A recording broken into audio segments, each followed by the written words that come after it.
Assembly సమావేశాల సందర్భంగా అంగన్వాడీకి ICDS కి నిధులు తక్కువగా కేటాయించారు. అంగన్వాడీకి వేతనాలు పెంచే దిశగా ఏ చర్చ జరగలేదు. గత ప్రభుత్వం హయాంలో మేము 42 రోజులు సమ్మె చేయటం జరిగింది.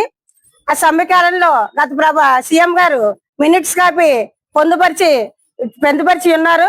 అది అమలు చేస్తామని చెప్పేసి 42 రోజుల సమ్మె కాలంలోని ఇప్పుడు ఏదైతే కూటమి ప్రభుత్వం ఉన్నదో మాకు హామీ ఇవ్వటం జరిగింది. ఈ ప్రభుత్వం వచ్చి 1.5 సంవత్సరాల కాలం అయినప్పటికీ కూడా మా హామీని నెరవేర్చడంలోని వెనకంజలోనే ఉన్నారు.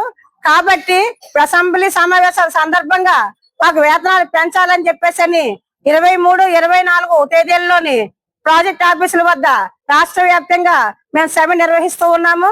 అలాగే 25, 26, 27 తారీఖుల్లోని జిల్లా స్థాయిలో మొత్తం అందరం కలిసి సమ్మె నిర్వహిస్తాము.